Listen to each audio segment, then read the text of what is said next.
All right, guys, we are back with another episode of Marketing Without Rules, the show where we highlight business owners who exemplify the hunter mindset.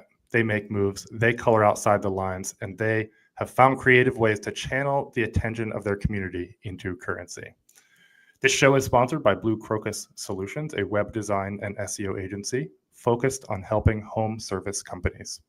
I am your host, Louis Vandervalk, and today I have the pleasure of chatting with Sebastian Rusk. Sebastian is a seasoned keynote speaker, comedian, author, and digital storyteller with over 15 years of experience in building online communities. In 2016, he founded the Podcast Launch Lab, a turnkey podcast launch solution aimed at helping marketers and entrepreneurs share their stories through podcasting. Today, I want to chat with him about how podcasting can be an outreach tool, a just all-around multi-tool for helping you grow your business. Sebastian, welcome to the show. Louis, what's up, man? Great to be here, bro. Awesome to connect. I know we went back and forth there a little bit, but tell people. I kind of did your hook in the title of this show. Podcasts suck if you don't have one. I believe you wrote a book on that, but tell us why podcasts suck if you don't have one. Let's just dive right in there. Well, I think the podcasts are the ultimate networking tool, ultimate content solution, and ultimate improve your communication skills tool. So that's why it sucks. If you most people want to achieve those objectives. At the time of recording this episode, it's 2025. Most people want to have some form of authority online. A podcast is a phenomenal starting point for that. And then obviously growing your business and building new relationships is the core of any business. So having a podcast makes that process just that much easier. It is the ultimate networking tool because it allows you to reach out to people. And instead of saying, let's book a sales call, let me do something for you first, make it all about you. And by default, I'm building rapport with you. And then from there, we can see where the conversation goes. And then once the podcast episode's done, then it's repurposed into multiple pieces of micro content. And in addition to that, if you suck at public speaking, if you've got that inner critic in overdrive with, I'm going to sound like crap, look like crap, yada, yada, yada, yada, yada, eventually all of that starts to get silenced and go away because of the podcast. That is very true. That last point about the inner critic, when I first started podcasting in 2020, it was a terrifying thing. I was sweating. I actually couldn't even listen to myself back. I was like, I'm just going to record and go, and make it happen. But let's go to the side of things that really are the coloring outside the lines, the marketing without rules side of what I want to extract from this is the networking side of things. Talk a bit. Can you give some like hard and easy to understand examples of? I was going to say hard and fast. That's what I was looking for. Not hard examples. Some easy to understand examples or anecdotes of either yourself or clients that have used a podcast to get through, kind of a gatekeeper. I've always said that podcasts are a great networking tool. You articulate it so much better because this is what you do on a daily basis. But can you share that for the listeners? I think that if you're starting a podcast and you have an existing pipeline, starting there is the great starting point before going and trying to hunt down the not so easy person to track down. I don't know that gatekeepers are as much of a thing these days or as hard to get past as they used to be. So, when we talk about the person, making a cold call or a cold email or a DM versus the person reaching out for an invitation to do something, I think those are two completely different conversations. One is you've got 100 other people doing the same thing, trying to get through. The other, we're still early enough in this podcast game that inviting someone to be on a podcast, knowing that they're your ideal client, I don't think that there's any lack of transparency there. I think it's obvious, but we all have egos and we all like them stroked. So being able to interview someone on a podcast allows you to do that. I've lived that since I started 15 years ago. That's how I built relationships with guys like Gary Vaynerchuk and Damon John and Jay Baer and some other industry powerhouses by simply saying, hey, I'd love to get you on the show. And that was before I was all in with podcasting. I've only been all in with podcasting for the past 9 of those 15 years, but I didn't plan it. I didn't originally plan to go, I'm going to start a podcast agency and then teach people. that starting a podcast allows you to network with anybody and grow your business and increase sales. I just started to live that. I would identify people up to great things, no podcast, and then convert them to clients. And then I started to teach that. And now I've got, it doesn't matter what business you have. If you're doing outreach and marketing of any sort, a podcast automatically goes to the front of the line with prioritization when it comes to, is it ads? Is it network? Is it events? Is it in person? Whatever it might be. I think that the podcast takes precedence. Yeah. Can you tell the story of Gary Vee? I've seen you share parts and pieces of it on social media, but that's a pretty cool land. Yeah. So he's great. First of all, one of the most humble, caring, and just incredible. Is he like from what I've heard from people that have met him, he's exactly the same on camera and off camera. Is that correct? Yeah. Totally high energy. So it was 2010, and I had somebody randomly call me. I was trying to figure my shit out, and they called me and said, "Hey, you got to connect with this guy, Gary Vaynerchuk. He just wrote a book called Crush It. You should buy it." And I was like, "I don't have any money." He's like, "You can log into my Audible account and download it and put it on your iPod." Not iPhone, iPod. So I did that, and I immediately resonated with him. Every morning I was out on my walk, and he's in there screaming at me and telling me what to do. And shortly thereafter, he was very accessible at that point. So I reached out to him and went back and forth with just some remote mentoring stuff, which he was great with. And then his second book, Thank You Economy, came out, and he had a book signing stop in Miami. So I was in with his team, the team around him, which was only like 3 or 4 people at the time. And a guy named Phil Toronto, who now runs the VaynerX like venture fund, like their investment company. So they go out and they find projects they want to invest in. He's now the president of that, but it originally started off as Gary's right hand. Shout out to Phil. And I said, "Hey, I want to interview Gary." And I'm thinking it's going to be like a flip cam in a hallway real quick before the book signing type deal. A week before that, I had a film videographer company hit me up and be like, "Hey, we saw your work and we'd love to work with you." I'm like, "My work? I just got started." They're like, "Yeah, we really like it a lot." I said, "Great. What are you doing on Tuesday night? Next Tuesday?" They said, "We're free." I said, "Cool. Meet me at Books and Books here in Coral Gables. Guy named Gary Vaynerchuk's doing a book signing. You don't know who he is, but you will one day." And they're like, "Oh, perfect. We just did Russell Simmons' book signing there last month." I was like, "All right, perfect. This is all lining up."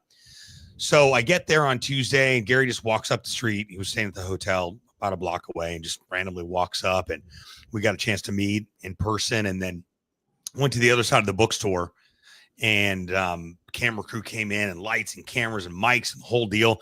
And we spent like an hour together. And those were my green days. I wasn't very good at interviewing, but we got it done. I built that rapport and then continued to, from there on out, every time I saw him, we were doing the same event because I started to MC a lot of events. So I would be the MC, he'd be the keynote. So I'd run into Philly and then San Diego. And then in 2018, he hosted his own event here at Dolphin Stadium called Agent 2021. And I hit him up and I'm like, "Hey man, love to cover the event." And so he looped me in with his team, and that whole Vayner team is extremely efficient, especially when Gary's like, "Hey, that's my boy. Let's get him in the mix."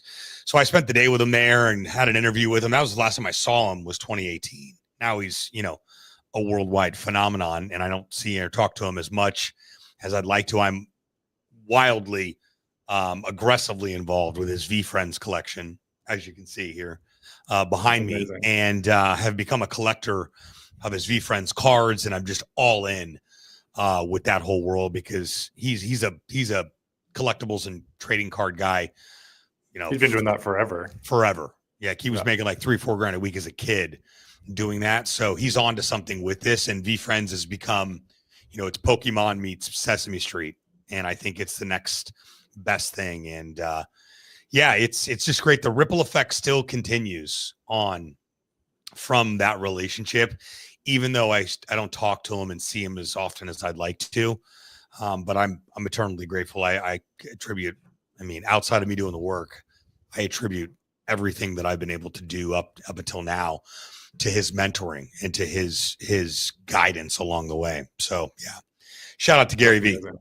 Shout out to Gary. Yeah, he's cool dude, making it happen out there for sure. Sure is. You mentioned back in the days when I wasn't good at interviewing. What makes a good interview? Your ability to shut the fuck up and answer questions. I don't know if I can say that. Can I? Yeah, you can say that. It is. I learned from the great Larry King that it's the 80-20 rule. 80% of the time, your guest is talking. 20% of the time, you're talking as the host, and it's your job to ask questions. Let your guest answer those questions, and then you can add on to that. Really, tell me more about that. Kind of like what you're doing. You're doing a great job right now, asking questions and then also asking questions based on what my response and answers are. What you're not doing is making it all about you or taking your story or your Gary V story and talking about what you do with all that. Sure, you can be relatable to your guest, but again, it's your job to ask questions and lock it up. Amazing. Cool. Did you lose me there for a second, or is it just on my side? Yeah, I don't know what happened. I thought maybe I was talking over you. Okay. Interesting. Video and audio disappeared for a second, but I think we're back and good. Cool. So networking, public speaking. I'm actually really curious. You mentioned working on the public speaking side of things and getting more comfortable with that through podcasting.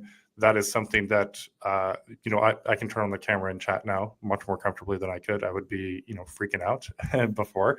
Was that something that you struggled with? Because I know, you say you've been emceeing, you've been in comedy. Was that something you struggled with and attribute to podcasting, or is it just kind of a side effect you see other people work through? Never, not one time. I stepped on stage in the summer of 2009, and I was like, that's it. I was born for this shit. Yeah. And I started doing the MC stuff because if I didn't get booked to speak, I still wanted to be on stage. And then I did it for, I don't know, I had a good run. I did like probably 6 or 7 years. And then I was like, I don't like this. I got my big break with digitalmarketer.com. I was the MC for traffic and conversions for about 4 years. Ryan Dice gave me a shot. I hit him up on Twitter. He hired me instantly. And I did that show for like 4 years. And that kicked open a lot of doors, a lot of relationships. But it also led me to I didn't know what my thing was. So I would leave there. And I had my social media agency, but that really wasn't my thing. It was, creating social media content and running someone's social media. It's not long-term sustainable. So I found podcasting to really narrow down. And that was where I was really able to bridge the gap in between where I am and what people actually need. What problem I solve. I follow your social media posts. You're super aggressive with your podcasting, podcast sucks, start a podcast. Is that something that you've always done? Because it basically cements you as the podcast dude. You'll show a picture of your avocados on toast and be like, here's my breakfast, go start a podcast. Yeah. And you don't even say, start a podcast with myself. You don't even, point people back to you necessarily. When did you start doing that, and what has been the response to that? Aside, has there been similar response to what I just said there from people? I mean, it's just about showing up consistently. It's showing up every single day and remaining top of mind. My first book was Social Media Sucks if you don't know what you're doing. So I just wanted to continue to parlay the success of that book into podcasting, and it is a conversation starter. I was at an event last week in Brooklyn for On Air Fest, and I wore my podcast suck hat all week, and that thing was the talk of the town. Those are my peers, but that got the attention. I mean, I got cornered by speakers and attendees and volunteers and the whole nine on there. I think that you have to be memorable or you're going to be forgotten about quickly. And I have to have something, my brain has to complement my personality and what I actually do. So that I think that's all part of being memorable. I love that. There's a marketing without rules nugget right there. Your brand has to complement what you actually do. Yeah.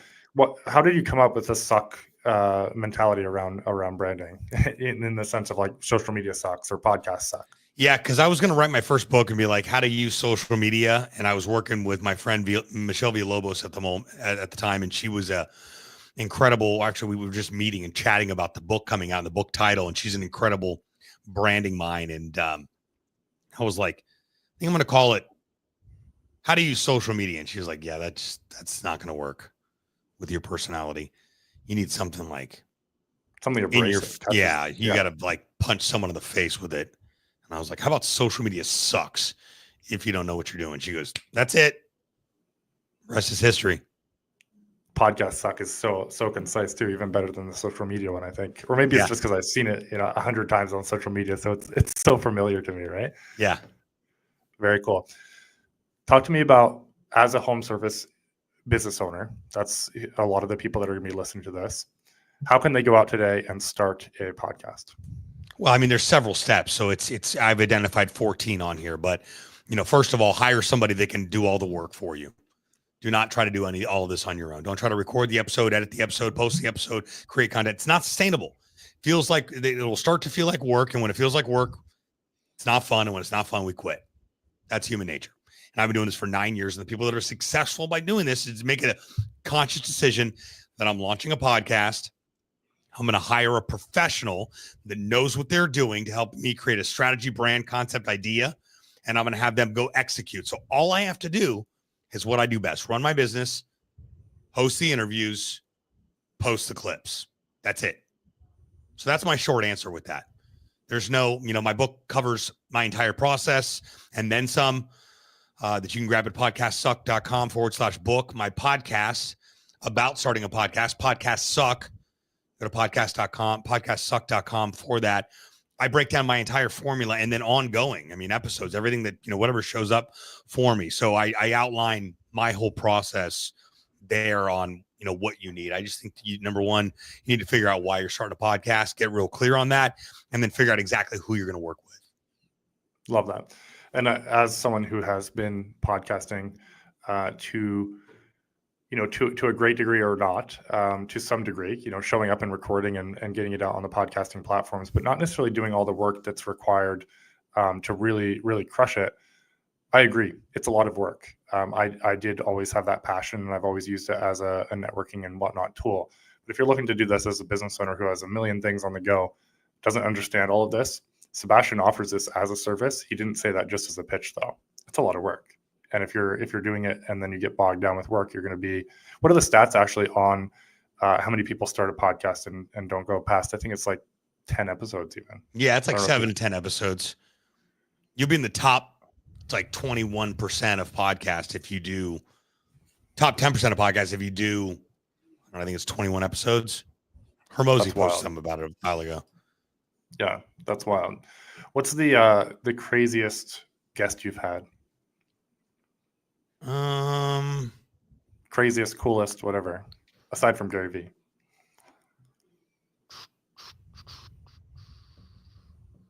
Gosh, that's a good question. I've done hundreds. I just stumped Sebastian. Yeah, you did. Next question. Next question. Yeah. I love it. It's such a fascinating thing, and I'm really looking to break this down simply for those business owners that are out there and show them the value of it. How do you typically use this currently in your sales process? I get in masterminds. I identify people that don't have a podcast, are doing 7 to 9 figures a year. They should have a podcast. They want to start a podcast, and I invite them on my show. And then what do you talk about? Because you're not talking about, hey, I tell their, all right. So that's on my other show, Beyond the Story, and I tell their story.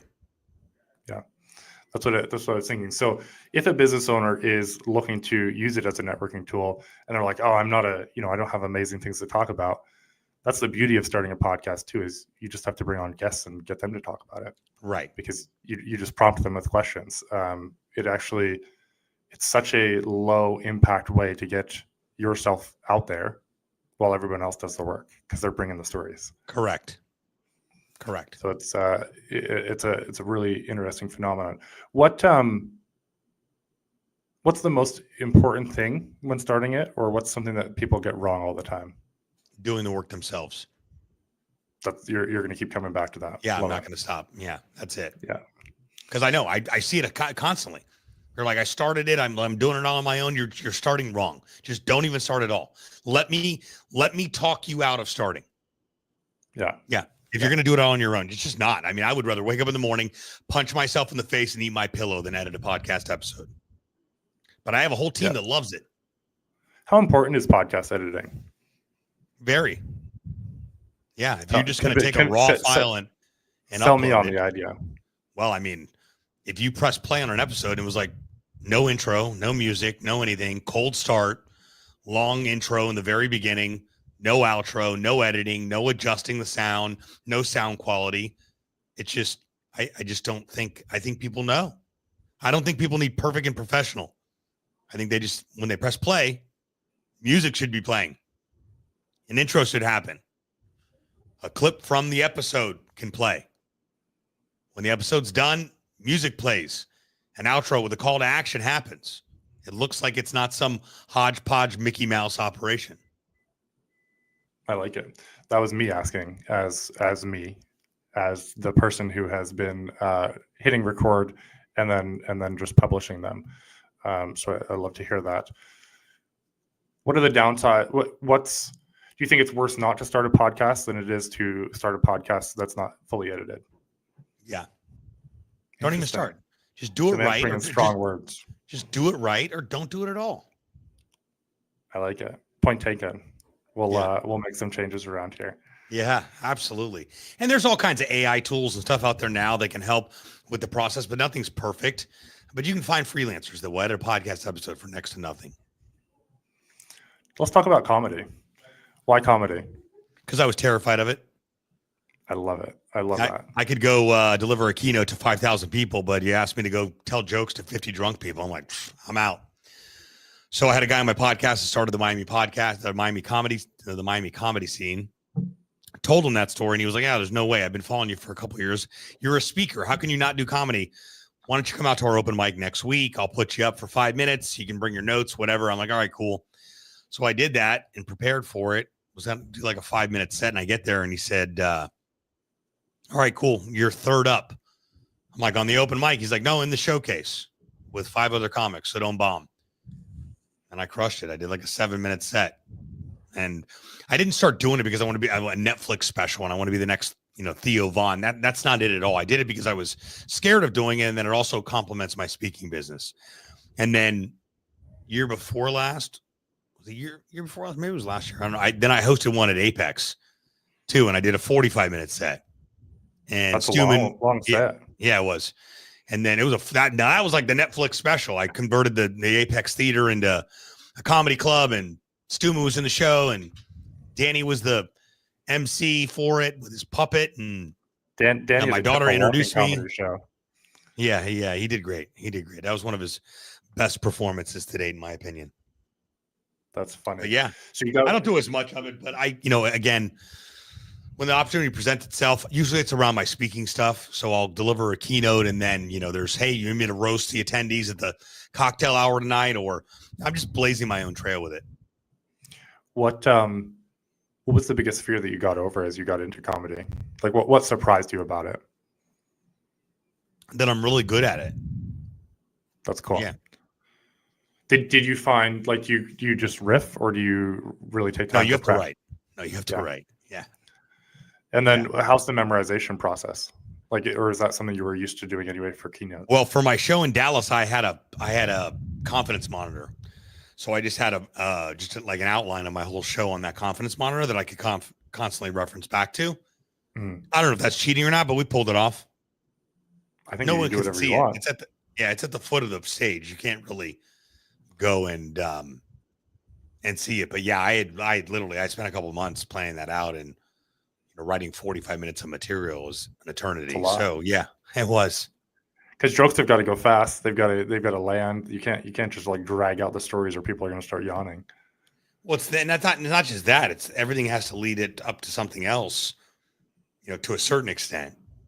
You and then wrap the whole thing up so it like concludes with something you probably said close to the beginning. And yeah, those are called tiebacks. So yeah, it's being able to. And I don't know that I've mastered all of that yet. This was more of like probably a good 40 or 45 jokes, maybe 30, 35 jokes. I don't know however many ended up there, but now all that material's there. So I go back to what worked from there. And then I've always got that in my back pocket. So I can go at any given time and see. I was in New Orleans a couple of years ago and I walked out of a networking event after a gig that I had for like an insurance conference, and there was a comedy club and it was open mic night.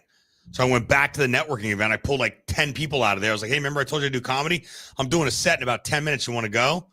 And I did like 7 minutes off the cuff, just out of nowhere there in New Orleans. So that was fun. So That's cool. It's just shit like that where I'm like, check plus on the comedy stuff. Yeah, and it's about like being funny all the time is comedy at its core. So I try to focus on cracking people up as much as I possibly can at all times, so that when it's time to actually do comedy, it's not as much of a task because I'm used to being funny anyway. You've been reading people all day, basically, Right. as you interact with them and whatnot. Yeah. Who's your favorite comedian to watch or study? Right now, Theo Sure. Vaughn, Matt His Rife, Yep. Nate Barsgett. What's his name? Bargatze. Yeah, something like fantastic. that. Yeah. He's my favorite clean comic. John Christ is my other favorite clean comic. Yeah. Both those guys do incredible work and don't cuss. It's very admirable, and they're very, very good at what they do. Rogan's not bad. I didn't used to think he was. I thought he was better at UFC than he was at comedy, but his last special wasn't bad. Shane Gillis, any of the guys that hang out with Rogan are great. Kill Tony's great. Kill Tony has a whole interesting thing going on there. It's that's an empire. Yeah, that's an empire. That's an empire. And he is, the best part about that show and Tony is that he started from the bottom. He started doing that show at the Comedy Store in LA, down in the basement room, and like 10 people would show up, and has built it to now. I mean, they're doing dual night arenas now, but he discovers a lot of great talent, and he's also, in Rogan's circle, and Rogan has put his flag in the ground in Austin and turned Austin into the comedy capital. I mean, everyone has left LA and relocated to Austin because of the comedy scene and what's happening there. The culture that he brought. Yeah. I find Vaughn is such an accidental comic, is what it always feels like. He is. Did you know he was on Road Rules on MTV back in the day? No, I didn't. Yeah. Remember the show Road Rules where they rode around in an RV? It was kind of like, Real World, but they put them all in an RV. Yeah. What I mean by accidental comic, I should clarify, is like when he reads, I actually haven't listened to a ton of his comedy, but I've listened to his podcast a lot. And his podcast is great. His ad reads are just hilarious. The tonality he uses, the words that he throws in there are just hilarious. Yeah, no, he's. I was watching a clip, on this morning with him and Tommy Lee, and they were talking about doing cocaine, and he was like, "Yeah, when we're doing like some of these nights, you come up with all these crazy ideas," and then Theo's like, "Yeah, man, some of those nights like." You'll give your email address to a dolphin and be like, I'm going to follow up with you in the morning. Yeah, like I said, just accidental off the wall stuff. Yes. And I think that's just the way he is. That's how he operates, I think it is too. I think he just says whatever's on his mind, and then some of it's absolutely hilarious. Most of it is. And then some of it, you're just like, interesting. Where did that come from? Yes, exactly. Love it. So comedy, I love that that was like kind of breaking out of a fear of yours. Everything we want in this world is right outside our comfort zone. What's a big one that you're pushing right now, or that you've recently pushed through? Maybe you can't tell us some of them, but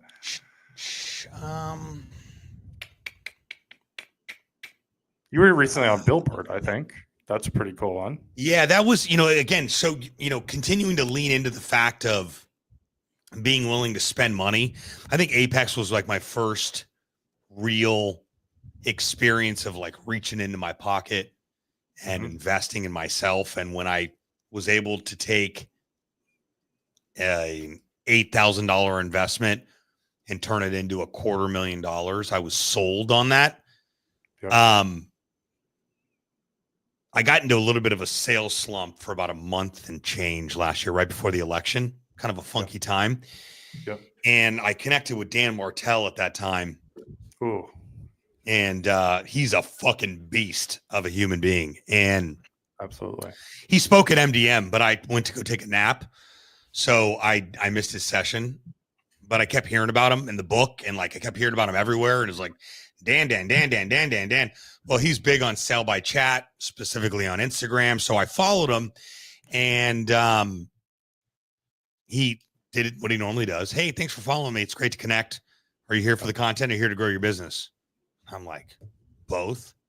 And then he just walks you through the park on this whole entire framework that he has to sell people by chat. And he was like, so I have coaching available. It's $9,000 a year. I was like, there's no way right now. Like, no. Like I'm borderline panicking. I think all business owners do that silently. Even though I've been doing this 9 years, and it is always, and I mean always, worked out, and the business and the company is profitable, and we always do well. And so, but you go a month and a half with no deals, you're like, fuck, what's going on here? So I told him, like, I'm mildly panicking. And he's like, well, that's not going to do any good. First of all. Second of all, the resistance is highest when it's time to level up. So the next day I was like, all right, cool, whatever. We kept the conversation going. It was like back and forth. The next afternoon, I was downstairs in the grocery store, and I run into my buddy Brady, who I used to do his foodie events here in Miami. He does them all across the nation. He lives in Atlanta. He was there with one of his wine clients in the wine aisle at the grocery store on a Friday afternoon, and was like, hey, man, I have my culinary consulting firm now, and this, that, and the other. I sold the foodie event business that I was doing, and, you know, what are you up to these days? And we should talk about the podcast stuff. It's good to see you again. And I'm in Dan Martell's group. And I was like, what?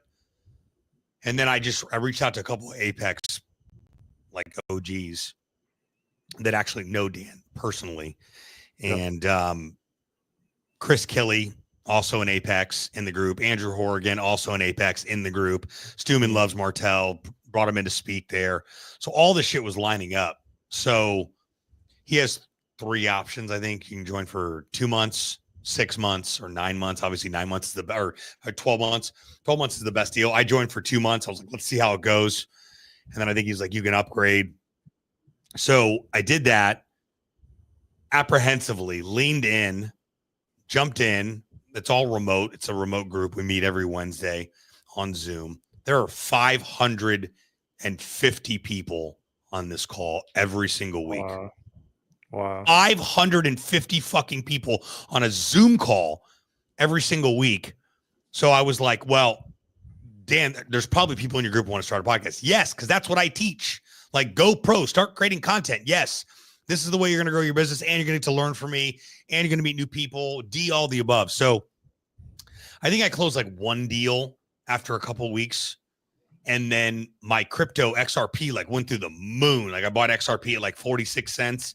It's hovering around 250 right now. It went up to like 325. So I made a bunch of money with that. So I just pulled $6,000 out of that and upgraded for the rest of the year. As soon as I did, so I'm $9,000 in now with Martell, paid for the year. I'm good through November, and we've signed 5 clients onto the agency. I think we've made like close to $45,000 on that $9,000 investment, and that was, 3 months ago. So who knows what's going to happen for the rest of the year. So that was a big. And the coaching with Dan probably isn't half bad either, right? Dude, the guy's ripped, rich, and rare is hard to argue with. Like the guy is like Chris Kelly told me. I don't know if you know Chris or not, but I know of him. Yeah. He's like, this is the best coaching I've ever had my entire life. Like, and he just had an exit. And he's doing his VA stuff. Didn't he? Yeah. Very cool. And he's still up in the mix and still like, rolling his sleeves up and what's next here. And then like, I'll be on like the Apex call for entrepreneurs, and I'll be talking about my experience in Martell. I mean, what other mastermind can you talk about another mastermind that you join? Remember, that's kind of taboo. Like, hey, what pond are you fishing in, pal? But Stuman loves it. And I got a great relationship with Ryan anyway, and I've been in Apex entrepreneurs for 4 years now. So I consider myself a leader in the organization and really that go-to. I've seen a couple podcasts, people attempt to show up. They're no longer part of the mix anymore on there. But I think between Apex and Martell's group, and by the way, if you're listening to this and you're like, wow, Martell's group sounds fantastic, just follow him and say, hey, I heard one of your members talking about Elite. I'd love more information. And he'll be more than happy to close you like an open-faced sandwich and never talk to you one time on the phone. Yeah, I think that's been the most recent, is getting real uncomfortable. I'm good. I'm okay getting uncomfortable because I'm all about doing the deep work, going in, figuring this out, but also leaning in and, continuing to be comfortable being uncomfortable, because that's life. Yeah. I love your close you like an open-faced sandwich. Do you want to hear an analogy of a really bad salesman that I heard today? Yeah. Like that guy couldn't even close a door. Yeah. You couldn't close you couldn't close an open-faced barn. Yeah, absolutely. Yeah. I laughed when I heard that earlier today. Well, Sebastian, this has been fun. I appreciate your time. I appreciate you jumping on, sharing your love and passion for podcasts, comedy, all that stuff. Where can people find you? And how can they get in touch? Instagram, Podcasts Suck. That's plural. That's 2 S's. Podcasts Suck. Just give me a follow. I will message you just like Martell does, and just tell me you found me on the show here, and I'd love to connect with you further. LinkedIn under my name, Facebook under my name as well. I hang out on Instagram the most, though. Amazing. Well, guys, you heard some nuggets here. Now the task for you is to take action, but not take action yourself. Reach out to someone like Sebastian who can take action for you and with you. All you've got to do is, reach out to him. He'll help you get set up. You can then just sit back, interview your ideal prospects, your ideal power partners, your ideal potential, big whales in your community, and have fun conversations, which lead to networking, which lead to people knowing, liking, and trusting you, and eventually doing business with you. So that's the nugget here. Decide you're going to do it, commit, and then talk to someone like Sebastian. So get out there, be hungry, keep coloring outside the lines, and make it happen. We'll talk soon.